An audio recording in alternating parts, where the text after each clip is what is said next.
মির্চির বিশেষ নিবেদন Times of পুরাণ।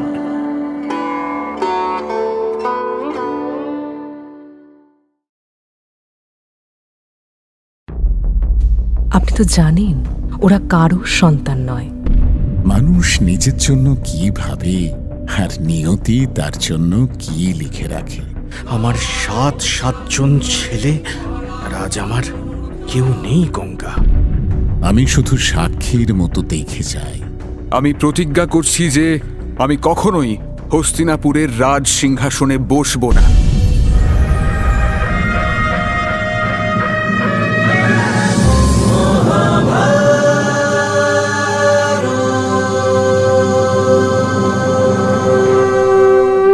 মহাভারত, চিরকালের চিরনতুন।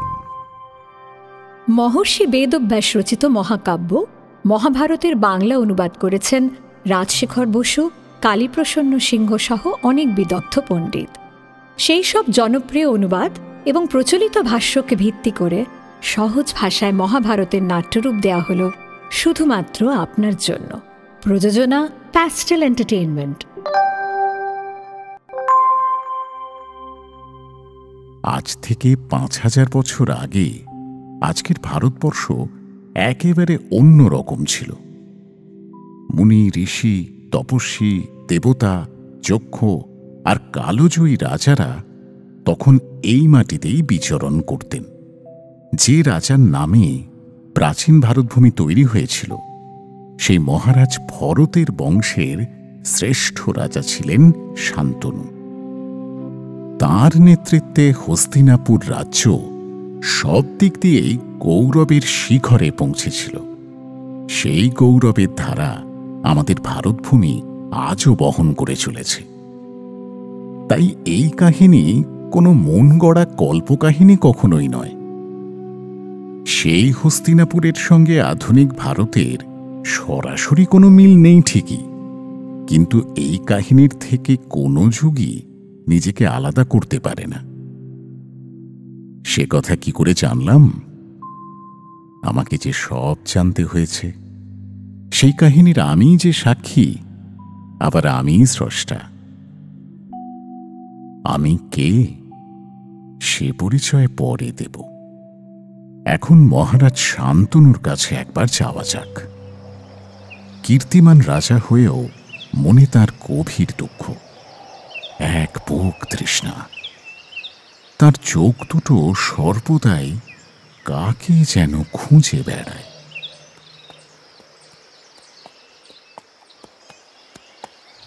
কে বালক? কি অদ্ভুত ক্ষমতা এর!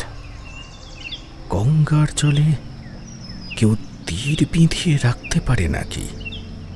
আমি এত বড় ধনুর্ধর মহারাজা শান্তনু, আমিও তো কোনোদিন না।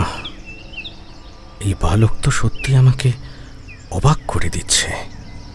এর পরিচয় আমাকে জানতেই হবে। দেখি, জলের কাছে আরেকটু এগিয়ে যাই।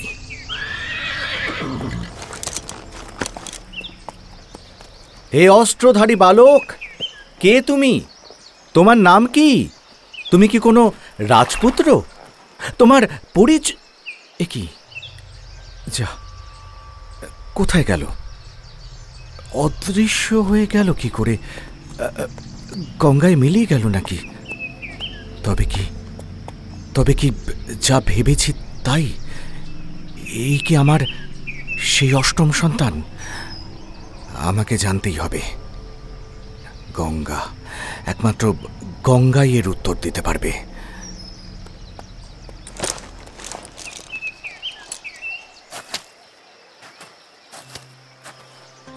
হে গঙ্গে, হে ভদ্রে, হে শান্তনু মহিষী গঙ্গে, আমার পুত্রকে আর একটি বার দেখতে দাও। একবার ওকে দু চোখ ভরে দেখি, আর একবার।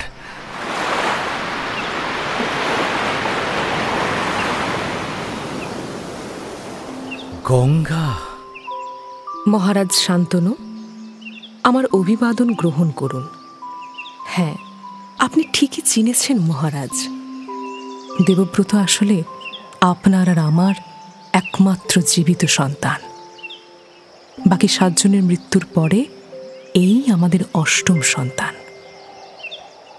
বাকি 7 জন তো চলে যায়নি গঙ্গা, ওদের তুমি তো জন্মাবার সঙ্গে সঙ্গে জলে ফেলে দিয়েছ। আমার 7 জন ছেলে, আর আজ আমার কেউ নেই গঙ্গা, কেউ নেই। কেন এ কাজ করলে তুমি? কেন? আজও সেই 7টি পুত্রের শোক আমি ভুলতে পারি না গঙ্গা, ভুলতে পারি না। মহারাজ, শান্ত হন। এই আবেগ আপনাকে মানায় না। আপনি তো জানেন ওরা কারোর সন্তান নয়।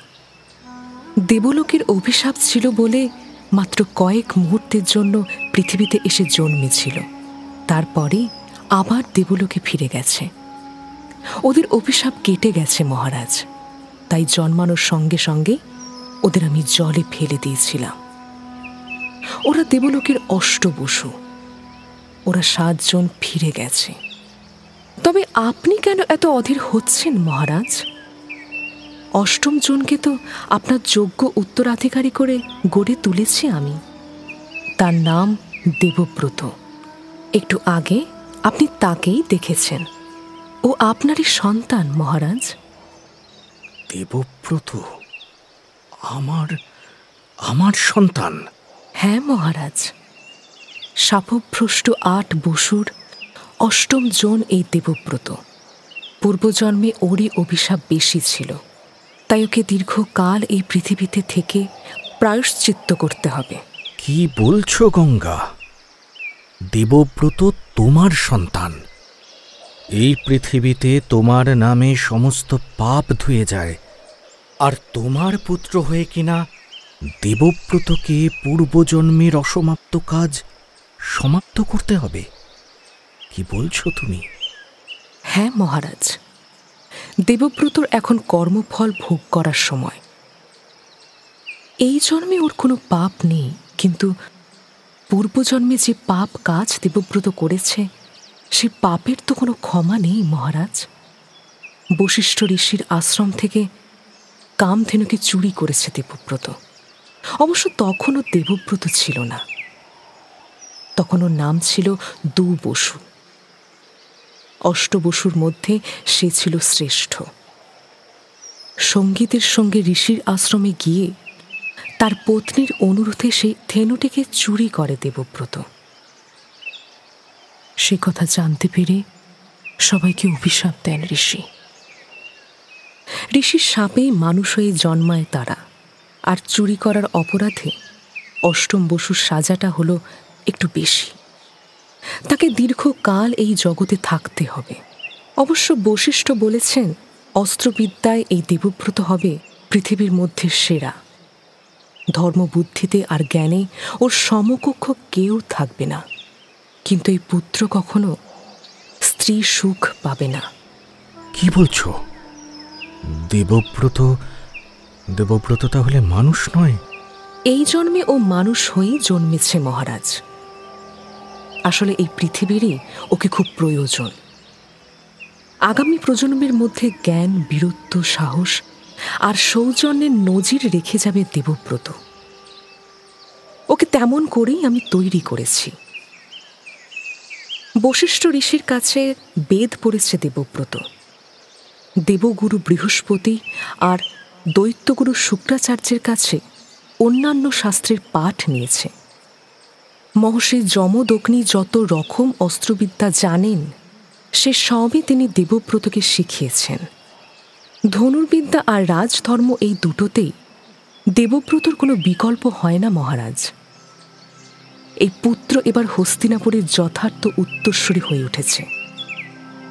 এই 8ম সন্তানকে এবার আপনি রাজপ্রাসাদের সঙ্গে করে নিয়ে যেতে পারেন মহারাজ। আমি আমার সন্তানের মুখ দেখতে পাবো? তাকে সঙ্গে করে রাজ্যে ফিরতে পারবো? তুমি বলছো গঙ্গা? অবশ্যই পারবেন মহারাজ। দেবব্রতর শিক্ষা সম্পূর্ণ হয়েছে, এবার সে আপনার সঙ্গে হস্তিনাপুরের প্রাসাদে যেতে পারে। আমি তাকে এখনই ডাকছি। বৎস দেবব্রত। আজ্ঞা করুন মাতা।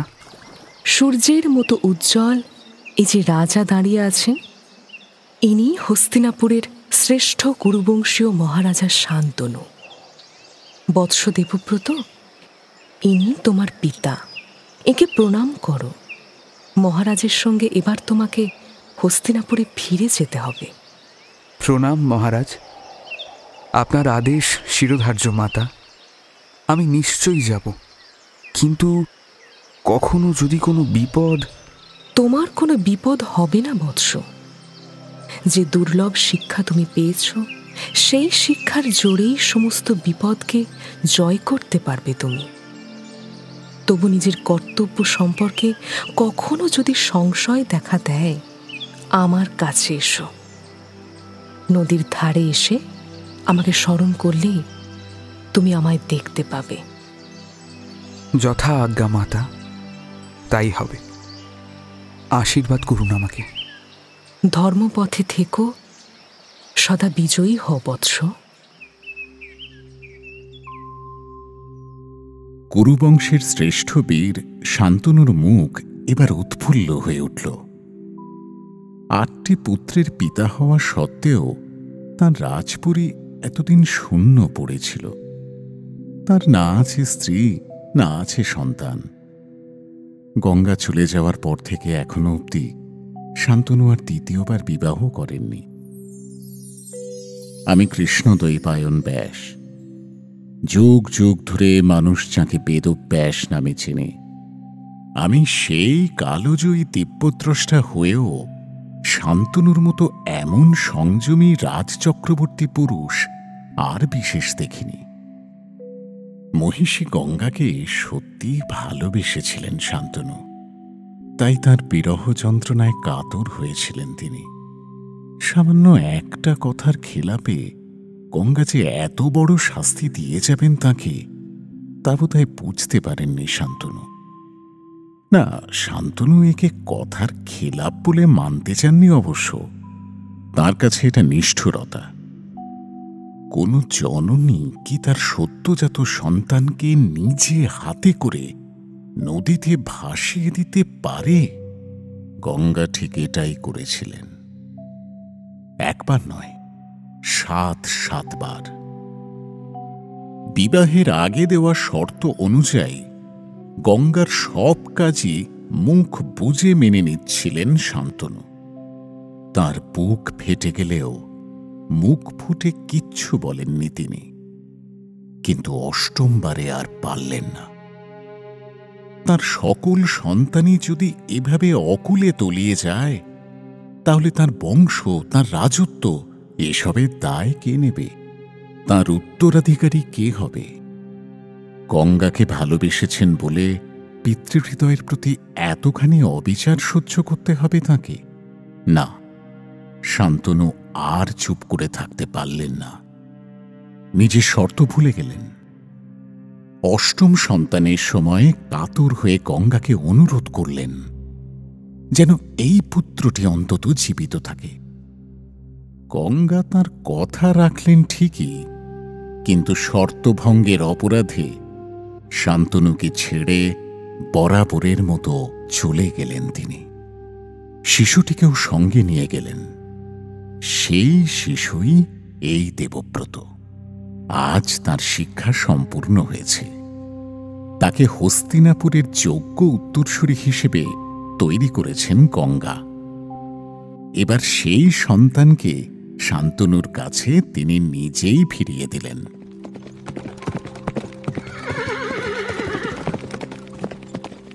দেবব্রত তার বাবার সঙ্গে নিজের রাজ্যের দিকে ফিরে যাচ্ছে।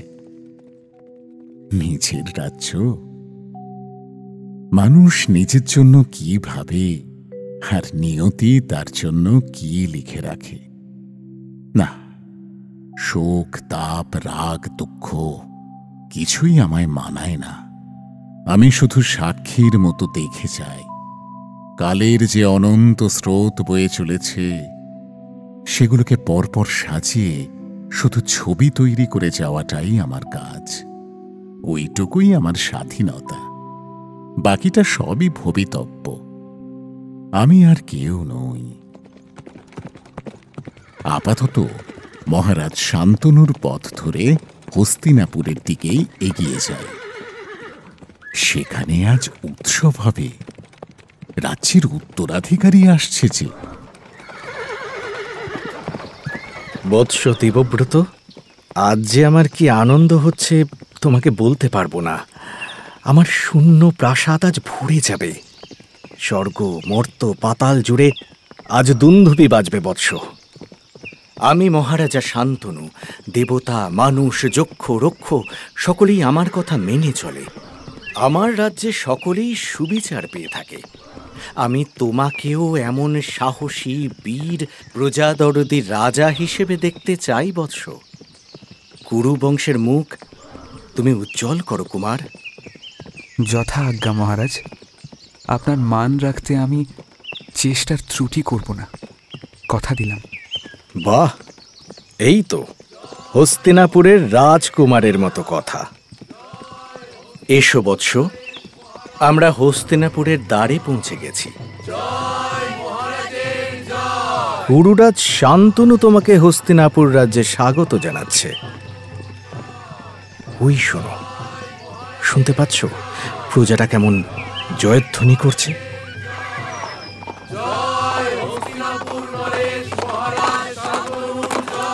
জয় মহারাজের জয়। মহারাজ, সব কুশল তো? পথে কোনো বিপদ ঘটেনি তো? বিপদ? কি বলেন মহামন্ত্রী, আজ আমার পরম আনন্দের দিন। হস্তিনাপুরের উত্তরাধিকারী আজ নিজের রাজ্যে ফিরেছে। আমার সন্তান দেবব্রত, এই দেখুন কুরুবংশের ভবিষ্যৎ যুবরাজ। রাজ্যে আজ উৎসব হবে, যত শীঘ্র সম্ভব তার আয়োজন করুন মহামন্ত্রী। সে তো হবেই মহারাজ। সত্যি আজ একটা পুণ্য দিন। রাজকুমার দেবব্রত, হস্তিনাপুরের মহামন্ত্রীর অভিবাদন গ্রহণ করুন। নগরপাল কোথায়? আদেশ করুন মহামন্ত্রী। এই যে নগরপাল, সকল সভাসদকে খবর দাও, রাজকুমার দেবব্রত এসেছেন। রাজনর্তকীদের কাছে সংবাদ পাঠাও, মহোৎসবের আয়োজন শুরু করো। শোনো, নগরবাসীরা যেন রাজকুমারকে বরণ করে নেয়, সেই ব্যবস্থা করো। তাই হবে মহামন্ত্রী, আমি এখনই সব ব্যবস্থা করে দিচ্ছি। জয় কুরুকুল নরপতি মহারাজ শান্তনুর জয়। জয় রাজকুমার দেবব্রতর জয়। জয় মহারাজের জয়। জয় রাজকুমার দেবব্রতর জয়। জয় মহারাজের জয়। জয় রাজকুমার। গোটা হস্তিনাপুর জুড়ে তুরি ভেরি শৃঙ্গ সব বাজল। অনেক দিন পরে তুমুল উৎসব হল রাজ্যে। রাজকুমার দেবব্রতকে পেয়ে রাজ্য জুড়ে আনন্দ আর ধরে না। আর রাজপুত্রটিও তেমনই সুন্দর, যেমন বীর তেমন সাহস। মহারাজ শান্তনুর মতোই প্রজাদের সুখ দুঃখের সব খবর রাখে সে। কুরুবংশের একেবারে সার্থক উত্তরসূরি। শুভ দিন দেখে দেবব্রতকে যুবরাজ পদে বসালেন শান্তনু। মন্ত্রী অমাত্য পাত্র মিত্র আর সভাসদদের সাহায্যে রাজ্যের বেশিরভাগ কাজ এখন দেবব্রতই সামলান। মহারাজ শান্তনু আর কিছুর মধ্যেই থাকেন না। দেখতে দেখতে 4 বছর কেটে গেছে। তাঁর দায়িত্ব থেকে অব্যাহতি পেয়ে মহারাজ শান্তনু আবার তাঁর যৌবনের নেশায় ফিরে গেলেন। শিকারের নেশায় তিনি বেশিরভাগ সময়টাই রাজ্যের বাইরে ঘুরতে শুরু করলেন। মহারাজ শান্তনুর ছিল হরিণ শিকারের নেশা। আর কে না জানে, এই পৃথিবীতে হরিণের মায়াই সবচেয়ে বড় মায়া। সেই মায়ায় পড়ে একদিন মহারাজ শান্তনু এক হরিণ শিশুকে ধাওয়া করে যমুনার তীরে চলে এলেন। পাত্র মিত্র সঙ্গে কেউ নেই, তিনি একাই রথ ছুটিয়ে চলেছেন। আর ঠিক তখনই এক আশ্চর্য গন্ধ পেলেন তিনি। সেই গন্ধটা যেন চারদিককে একেবারে মোহিত করে রেখেছে। এমন গন্ধ আগে কখনো পাননি তো। এ তো মৃগনাভির গন্ধ নয়। তাহলে গন্ধের উৎস খুঁজতে খুঁজতে বেশ কিছুটা এগিয়ে চললেন মহারাজ শান্তনু। আর সেখানেই যমুনার তীরে এক পরমা সুন্দরী কন্যাকে দেখতে পেলেন। ওই আশ্চর্য গন্ধটা তাঁর শরীর থেকেই আসছে। এমন ব্যাপার কখনো দেখেননি মহারাজ। মহারাজের প্রশ্নের উত্তরে সেই কন্যা জানালেন তিনি দাস রাজার পুত্রী। যমুনায় খেয়া পারাপারের কাজ করেন তিনি। সেই কন্যাকে দেখে মোহিত হয়ে গেলেন মহারাজ। তিনি তখনই দাস রাজার কাছে চললেন। মহারাজা শান্তনু, আমার কি সৌভাগ্য! আমি নিজের চোখকেই বিশ্বাস করতে পারছি না। আমার কাছে আপনার কি প্রয়োজন থাকতে পারে মহারাজ? প্রয়োজনটা খুব গুরুতর, আর আপনি তা পূর্ণ করতে পারেন। আজ্ঞা করুন মহারাজ।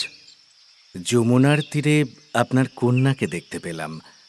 সে সত্যি বড় সুন্দর। আমি ওকে বিবাহ করতে চাই। সেই প্রস্তাব নিয়েই আপনার কাছে এসেছি। মহারাজের অসীম অনুগ্রহ। কিন্তু সত্যবতীর মানে আমার কন্যার বিবাহের ব্যাপারে আমারও কিছু শর্ত আছে। যে শর্ত? তা কি শর্ত? সত্যবতীর গর্ভে আপনার যে সন্তান জন্ম নেবে, সেই সন্তানই হস্তিনাপুরের যুবরাজ হবে। এই শর্তে আপনি রাজি আছেন মহারাজ শান্তনু? এ কি করে সম্ভব? আমার জ্যেষ্ঠ পুত্রই তো হস্তিনাপুরের যুবরাজ হবে, আর তাকে আমি যথেষ্ট যোগ্য বলেই মনে করি। আমাকে মার্জনা করবেন মহারাজ। সত্যবতীকে বিবাহ করতে গেলে এই শর্ত আপনাকে রাখতেই হবে। অনুগ্রহ করে একটু ভেবে দেখুন না হয়। দাস রাজার কথা শুনে তাকে লোভী বলে মনে হতেই পারে। রাজার দুর্বলতার সুযোগে তিনি তার আগামী প্রজন্মের জন্য রাজত্ব নিশ্চিত করতে চাইছেন। বাস্তবে কিন্তু তা নয়। এই কন্যা আসলে মৎস্যজীবীদের কেউ নন। দাস রাজা রাজা হলেও তিনি ধীবর। কিন্তু সত্যবতী হলেন সত্যিকারের এক রাজকন্যা। এ কথা আর কেউ না জানলেও তিনি তো জানেন। চেদি রাজ্যের রাজা উপরিচর বসুর ঔরসে তাঁর জন্ম। রাজা উপরিচর বসু একদিন মৃগয়া করতে গিয়ে তাঁর সুন্দরী স্ত্রীকে ভাবতে ভাবতে কামার্ত হয়ে পড়েন। সেই ভাবনার ফলে তাঁর বীর্যপাত ঘটে। সেই স্খলিত বীর্য এক শোন পাখির মাধ্যমে তাঁর স্ত্রীর কাছে পাঠালেন তিনি। কিন্তু পথের মাঝখানে সেই বীর্য গিয়ে পড়ে যমুনা নদীতে এক মাছের পেটে। রাজার বীর্যের প্রভাবে সেই মাছ গর্ভবতী হয়ে পড়ে। 10 মাস পরে এক ধীবরের জালে যখন সেই মাছ ধরা পড়ে, তখন ধীবর তার পেটের মধ্যে 2টি মানব শিশুকে দেখে আশ্চর্য হয়ে গেল। একটি কন্যা, অপরটি পুত্র। তাদের সঙ্গে নিয়ে রাজা উপরিচর বসুর কাছে এলে রাজা সেই কন্যাটিকে ধীবরকেই দান করলেন। সেই কন্যাই রাজকুমারী সত্যবতী, আর ধীবর হলেন এই দাস রাজা। সেই দিন থেকেই সত্যবতী দাস রাজার কন্যা। মৎস্যজীবীদের কাছে থাকেন বলে তার নাম মৎস্যগন্ধা। কিন্তু তার এই পালিতা কন্যা আসলে যে রাজরানী আর রাজমাতা হওয়ার যোগ্য, সে কথাটা দাস রাজা ভুলেননি। তাই নিজের কন্যার জন্যে মহারাজ শান্তনুর কাছে সঠিক দাবিটাই জানিয়েছেন তিনি। কিন্তু মহারাজ শান্তনু তো এসবের কিছুই জানেন না। ভীষণ চিন্তিত হয়ে নিজের প্রাসাদে তিনি ফিরে এলেন। দেবব্রতকে বাদ দিয়ে অন্য কাউকে যুবরাজ করার কথা ভাবতেই পারেন না তিনি। দেবব্রত সব দিক দিয়েই হস্তিনাপুরের রাজা হওয়ার যোগ্য। এদিকে ওই দাস রাজার কন্যা সত্যবতীকেও কিছুতেই মন থেকে মুছে ফেলতে পারছেন না তিনি। কিন্তু দাসরাজার শর্ত মেনে নিলে তো দেবব্রত আর তাঁর প্রজাদের প্রতি অবিচার করা হবে। তবে শান্তনু আর কিছুতেই শান্তি পান না। তার মুখে হাসি নেই, তার মনও আর উৎফুল্ল নয়। তিনি শিকারে যান না, সভার কাজেও মন নেই তার। সারাক্ষণ দুশ্চিন্তায় মন মরা হয়ে থাকেন। তবে শান্তনু যে কি ভাবছেন সে কথা বুঝতে পারেন না দেবব্রত। একদিন পিতাকে প্রণাম করে তিনি জিজ্ঞাসা করলেন, আপনার কি হয়েছে? সারাদিন কেমন উন্মনা থাকেন? কি নিয়ে এত চিন্তা করছেন আপনি? বৎস দেবব্রত, তুমি আমার একমাত্র পুত্র। তুমি একাই শতপুত্রের সমান। তোমার অস্ত্রজ্ঞান আর শাস্ত্রজ্ঞান নিয়ে আমার মনে কোনো সংশয় নেই। তুমি আমার যোগ্য উত্তরাধিকারী। তাহলে কি কারণে আপনার এত চিন্তা? আমি কি আপনার দুশ্চিন্তার কিছুটা লাঘব করতে পারি? বৎস, তোমাকে পাওয়ার পরে আমি আর দ্বিতীয়বার বিবাহের কথা চিন্তাও করিনি। কিন্তু পুত্র, আমার মন এখন সত্যি খুব চঞ্চল হয়ে উঠেছে। মুনি ঋষিরা বলে থাকেন যে একজন পুত্র থাকা আর পুত্র না থাকা দুই সমান। কারণ তার যদি অমঙ্গল কিছু ঘটে যায় তাহলে সেই রাজ্যের কোনো উত্তরাধিকারী থাকে না। ঈশ্বর তোমার মঙ্গল করুন। কিন্তু পুত্র, তোমার অবর্তমানে আমার রাজ্যের কি হবে সেই চিন্তায় আমাকে গ্রাস করে ফেলেছে। দেবব্রত বুদ্ধিমান। তিনি বুঝতে পারলেন যে তার পিতার চিন্তার কারণটা আরও গভীরে লুকিয়ে আছে। তাই তিনি এবার হস্তিনাপুরের প্রধান অমাত্যর কাছে গিয়ে মহারাজের বিষয়ে জিজ্ঞাসা করলেন। আর সেখান থেকেই সত্যবতী, দাসরাজা আর তাঁর শর্তের কথা জানতে পারলেন দেবব্রত। তার পরদিন দেবব্রত নিজেই চলে গেলেন দাসরাজার কাছে। হস্তিনাপুরের যুবরাজকে দেখে দাসরাজা সসম্মানে তার অভ্যর্থনা করলেন। দেবব্রতর প্রশ্নের উত্তরে দাসরাজা বললেন, হে সৌম্য, সত্যবতীর পিতা আমি নই, আমি তার পালক পিতা। সত্যবতী আসলে উপরিছর বসু নামে এক পরমবীর রাজার ঔরস থেকে জন্ম নিয়েছে। মহারাজ শান্তনুই যে সত্যবতীর যোগ্য স্বামী হবেন এ কথা উপরিছর বসু আমাকে নিজ মুখে অনেকবার বলেছিলেন। কিন্তু আপনার আপত্তির কারণটাই তো বুঝতে পারছি না দাসরাজ।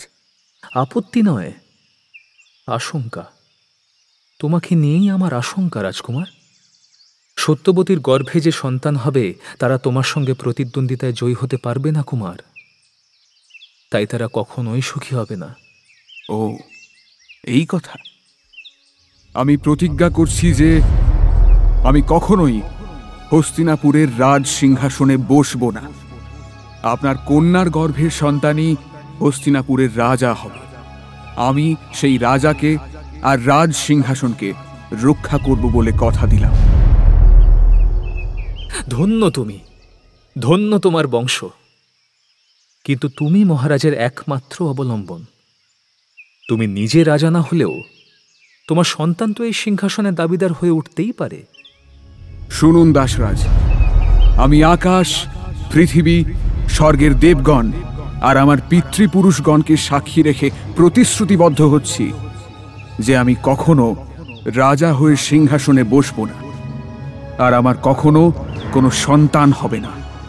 কারণ আমি বিবাহ করব না। পৃথিবীতে আজ অবধি এমন ভয়ানক প্রতিশ্রুতি আর কেউ গ্রহণ করেননি। আমি করলাম, আর এই কথা আমি রাখব। আপনি নিশ্চিন্ত থাকুন। আমি জানি রাজকুমার, তুমি সত্যবাদী। তোমার কথা কখনো মিথ্যা হবে না কুমার। আজ আজ আমি সত্যিই শান্তি পেলাম। সত্যবতীকে মহারাজের সঙ্গে বিবাহ দিতে আর আমার কোনো আপত্তি নেই। সে এক অভাবিত মুহূর্ত। স্বর্গ মর্ত পাতাল্লোকে ধন্য ধন্য পড়ে গেল। এমন এক আশ্চর্য প্রতিশ্রুতির কথা শুনে আমি কৃষ্ণ দ্বৈপায়ন ব্যাস, আমি নিজেও শ্রদ্ধায় অবনত হয়ে রইলাম। এই প্রতিশ্রুতি দিয়ে সত্যবতীকে মাতৃ সম্ভাষণে প্রণাম জানালেন দেবব্রত। তারপর তাকে নিয়ে হস্তিনাপুরের রথে উঠলেন। আকাশ বাতাস অন্তরিক্ষ থেকে দেবতারা পুষ্পবৃষ্টি করতে লাগলেন। দেবতারা ঘোষণা করলেন যে এই ভীষণ প্রতিজ্ঞার জন্য আজ থেকে দেবব্রতর নাম হল ভীষ্ম। আগামী পৃথিবী তাকে ভীষ্ম নামেই মনে রাখবে। ফুল বিছানো রাস্তা ধরে সত্যবতীকে নিয়ে রাজ্যে ফিরে এলো দেবব্রত। তারপরে মহারাজ শান্তনুর কাছে গিয়ে সমস্ত ঘটনার বিবরণ দিল রাজকুমার।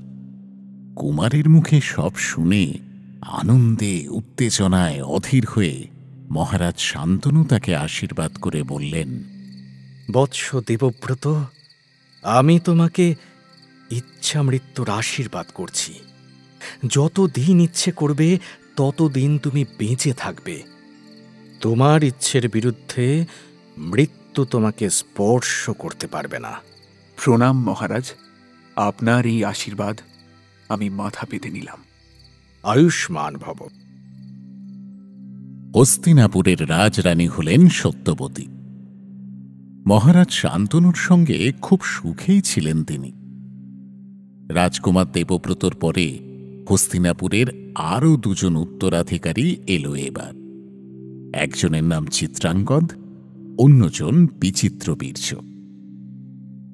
তারা দুজনেই শান্তনু আর সত্যবতীর সন্তান। কিন্তু চিরদিন কেউ সুখী থাকতে পারে না। বিচিত্রবীর্য যখন নিতান্তই শিশু, সেই সময় চলে গেলেন শান্তনু। হস্তিনাপুরের সিংহাসনে তো ভীষ্ম বসবেন না, তিনি শুধু সিংহাসন আর রাজবংশকে রক্ষা করবেন। তাই রানী সত্যবতীর ইচ্ছানুযায়ী তার বড় ছেলে চিত্রাঙ্গদকেই রাজা বলে স্বীকার করে নিলেন ভীষ্ম। সে সময়ের অন্যান্য রাজার চেয়ে চিত্রাঙ্গদের বীরত্ব ছিল সবচেয়ে বেশি। সেই সঙ্গে সে ছিল দারুণ অহংকারী। মানুষ, দেবতা, যক্ষ, অসুর কাউকেই সে ভয় পেত না, সম্মানও করত না। তার এই ঔদ্ধত্য দেখে গন্ধর্বদের রাজা একদিন ঠিক করলেন যে তাকে শাস্তি দিতে হবে। সেই রাজার নামও ছিল চিত্রাঙ্গদ। হস্তিনাপুরের রাজার কাছে এসে তিনি বললেন, মহারাজ চিত্রাঙ্গদ, আমি গন্ধর্বদের রাজা। তোমার আর আমার দুজনের নামই চিত্রাঙ্গদ। হয় তুমি তোমার নামটা বদলে নাও, আর নয়তো আমার সঙ্গে যুদ্ধ করো। কে? এত বড় স্পর্ধা!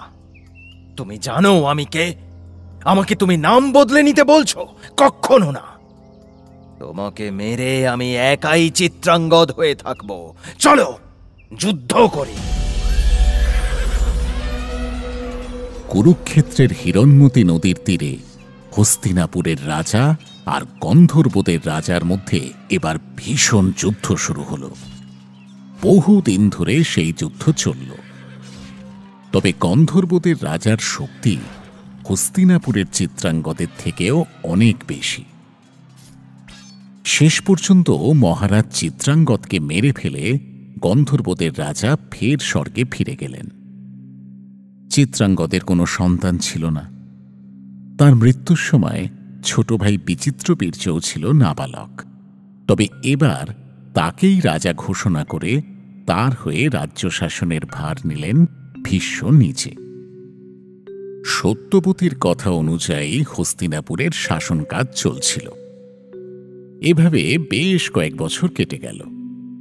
দেখতে দেখতে বিচিত্রবীর্যের বয়স বাড়ল। সে সত্যিকারের রাজা হয়ে বসল। বিচিত্রবীর্য তার দাদার মতো উদ্ধতও নয়, বলশালীও নয়। সুন্দরের পূজারী সে, রাজা হওয়ার মতো যোগ্যতা তার নেই। কিন্তু ভীষ্ম নিরুপায়। হস্তিনাপুরের রাজা হিসেবে বিচিত্রবীর্যকে মেনে নেওয়া ছাড়া আর কিছু করার নেই। বরং বিচিত্রবীর্যের পরের প্রজন্মে যাতে এক শক্তিশালী রাজার জন্ম হয়, সেই কারণেই তার বিবাহ দেওয়ার কথা ভাবছিলেন ভীষ্ম। এই বিষয়ে পরামর্শ করতেই একদিন সত্যবতীর কাছে গেলেন তিনি। প্রণাম রাজমাতা। আয়ুষ্মান হও, যশস্বী হও। কোনো বিশেষ দরকারে এসেছ কি? আজ্ঞে হ্যাঁ রাজমাতা, দরকারটা বেশ গুরুতর। মহারাজ বিচিত্রবীর্য এখন রাজ সিংহাসনে বসেছেন। এবার হস্তিনাপুরের রাজরানী প্রয়োজন, সিংহাসনের উত্তরাধিকারী দরকার। এই কথাটা আমিও ভাবছিলাম। আমাদের কুরুবংশের জন্য যোগ্য রাজকন্যার সন্ধান করতে হবে। তেমন কোনো কন্যার খবর তুমি জানো কি? হ্যাঁ, কাশীরাজ তাঁর 3 মেয়ের বিবাহের জন্য স্বয়ংবর সভা ডেকেছেন। সেই 3টি মেয়ে হলেন অম্বা, অম্বালিকা এবং অম্বিকা। কাশীরাজের এই 3 মেয়েই সব দিক থেকে আমাদের হস্তিনাপুরের যোগ্য রাজরানী হতে পারেন। সেই 3 কন্যাকেই যদি মহারাজের সঙ্গে বিবাহ দেওয়া যায় তাহলে কেমন হয়? বাহ, এই তো অতি উত্তম প্রস্তাব। বিচিত্রবীর্য তাহলে ওই স্বয়ম্বর সভায় যাবে। তুমি সব আয়োজন করো। অপরাধ নেবেন না রাজমাতা, এই বিষয়টা আমি একটু অন্যভাবে ভাবছি। কি ভাবছো তুমি? নিঃসংকোচে বলো। মহারাজের ওই স্বয়ংবর সভায় যাওয়ার কোনো দরকার নেই।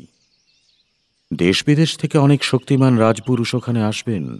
শক্তির পরীক্ষায় যদি মহারাজ হেরে যান তাহলে তা হস্তিনাপুরের পক্ষে ভালো হবে না রাজমাতা। তাছাড়া 3 জন রাজকন্যাই যে মহারাজকে বরণ করবেন এমন তো নাও হতে পারে। তুমি কি বলতে চাইছো আমি বুঝতে পারছি। তাহলে তাহলে কি করতে চাও দেবব্রত? কাশীরাজ্যে আমি নিজেই যাব। ওই 3 রাজকন্যাকে হস্তিনাপুরে নিয়ে এসে মহারাজের সঙ্গে বিবাহ দেব, সেই অনুমতি নিতেই আমি আপনার কাছে এসেছি। বেশ, তবে তাই হোক। যত শীঘ্র সম্ভব তুমি কাশীরাজ্যে যাও। তবে আমি আগামীকালই রওনা হব। প্রণাম রাজমাতা। আয়ুষ্মান হও। রাজমাতা সত্যবতীর অনুমতি নিয়ে পরদিনই কাশী রাজ্যের উদ্দেশ্যে যাত্রা করলেন ভীষ্ম। হস্তিনাপুর থেকে রথ সাজিয়ে তিনি একাই গেলেন। কাশী রাজ্যে পৌঁছে দেখলেন প্রবল ধুমধাম চলছে সেখানে। 3 জন রাজকন্যারই একসঙ্গে বিবাহ হবে। রাজা কোনো আয়োজনের ত্রুটি রাখেননি। রাজসভা লোকে লোকারণ্য। দেশ বিদেশ থেকে বহু রাজপুরুষ সেখানে এসেছেন। সকলেই কাশী রাজ্যের রাজকন্যাদের বিয়ে করতে ইচ্ছুক। স্বয়ংবর সভায় একের পর এক রাজাদের নাম ঘোষণা হচ্ছে। তরুণ রাজাদের সঙ্গে বৃদ্ধ ভীষ্মেরও নাম ঘোষণা করা হল। কাশীরাজের 3 কন্যাই এমন প্রবীণ পুরুষকে দেখে একপাশে সরে গেলেন। রাজাদের মধ্যেও হাসাহাসি পড়ে গেল। আজীবন ব্রহ্মচারী ভীষ্ম এই বয়সে কেন নিজের প্রতিজ্ঞা ভঙ্গ করতে এসেছেন তাই নিয়ে উপহাস শুরু হল। তাকে কলঙ্কিত করার এই অপচেষ্টাকে আর মেনে নিতে পারলেন না ভীষ্ম নিজে। এবার সবেগে উঠে দাঁড়ালেন তিনি।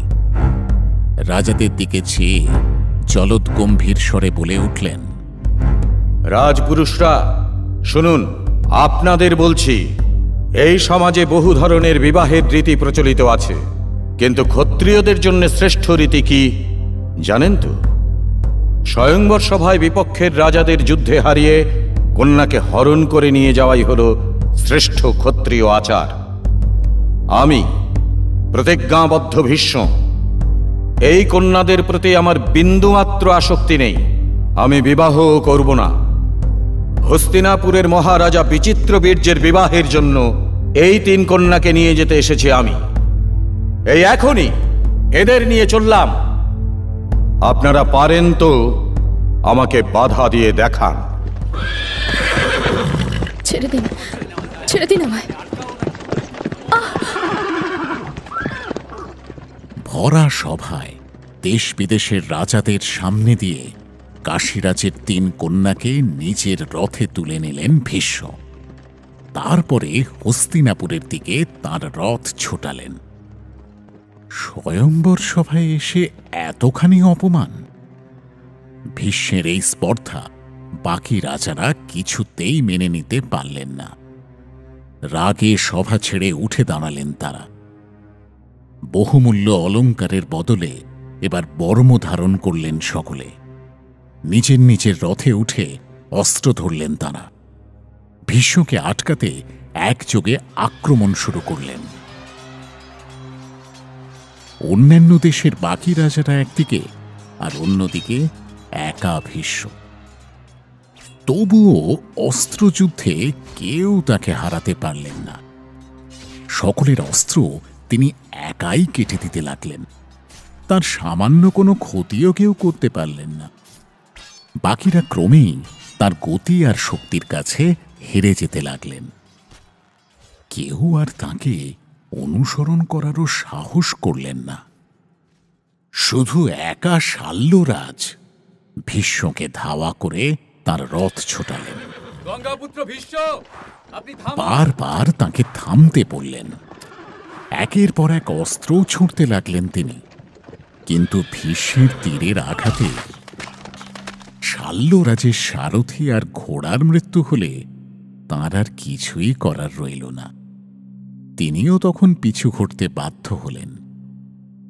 এদিকে ভীষ্ম তখন কাশীরাজের 3 কন্যাকে নিজের পুত্রবধূর মতো যত্ন করে হস্তিনাপুরে নিয়ে এলেন।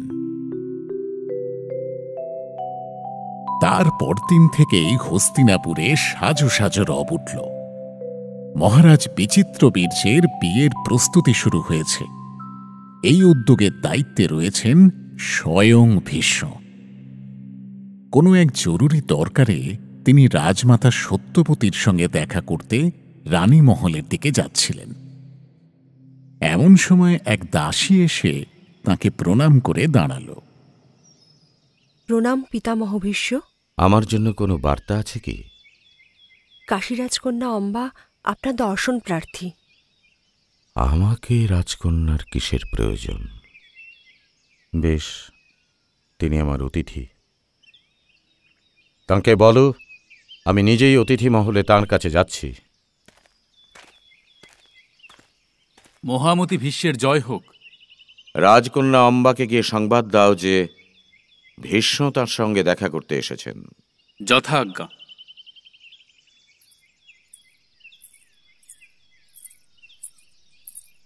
কাশীরাজকন্যা অম্বার প্রণাম গ্রহণ করুন মহাত্মা ভীষ্ম। আমাকে আদেশ দিলে আমি নিজেই গিয়ে আপনার সঙ্গে দেখা করতাম। তা হয় না রাজকন্যা, আপনি হস্তিনাপুরের অতিথি, তাই আপনার কাছে আমারই আসা উচিত। আপনার কি আমার সঙ্গে বিশেষ কোনো প্রয়োজন আছে? হস্তিনাপুরের মহারাজার সঙ্গে আমাদের 3 বোনের বিবাহ দিতে চান আপনি, কিন্তু আমি আপনাকে মিনতি করছি, এই বিবাহ আমি করতে পারবো না। আমি শাল্যরাজকেই মনে মনে স্বামী হিসেবে গ্রহণ করেছি, আর তিনিও আমাকে বিবাহ করতে ইচ্ছুক। এমনকি এই বিবাহে আমার বাবা কাশীরাজেরও সম্মতি আছে। আমি তাই অন্য কাউকে বিবাহ করতে পারবো না। আচ্ছা, আপনি তো কখনো অধর্ম করেন না, আপনার কাছে তাই ধর্ম পালন করার জন্য অনুরোধ জানাচ্ছি। কি করবেন ভীষ্ম? যে মানুষটিকে সারা পৃথিবী মহান বলে সম্মান করে থাকেন, সেই মানুষটিকে অম্বা কি কখনো ক্ষমা করতে পারবেন? এদিকে হস্তিনাপুরের প্রাসাদে সিংহাসনের উত্তরাধিকারী নিয়ে এক অদ্ভুত সংকট দেখা দিতে চলেছে। সমাধান করতে কে আসবেন এগিয়ে? শুনুন আগামী পর্বে। শুনলেন মহাভারত, মুখ্য ভূমিকায় ব্যাসদেব সঞ্জয় দত্ত, ভীষ্ম উৎপল সরকার, সত্যবতী গার্গী হর চট্টোপাধ্যায়, মহারাজা শান্তনু সোমক রায়, গঙ্গা সমৃদ্ধি গুহ, রাজকুমার দেবব্রত রীতম মুখার্জি, নাট্যরূপ মহুয়া ব্যানার্জি, শব্দগ্রহণ ও আবহ সত্যজিৎ সেন, শব্দ পরিকল্পনা ও মিশ্রণ সব্যসাচী মুখার্জি, পরিচালনায় শাওলি মজুমদার, সৃজনশীল পরিচালনা ইন্দ্রাণী চক্রবর্তী, প্রযোজনা প্যাস্টেল এন্টারটেনমেন্ট। টাইমস অফ পুরাণ আপনার জন্য মির্চি বাংলা ইউটিউব চ্যানেল এবং গানা অ্যাপে।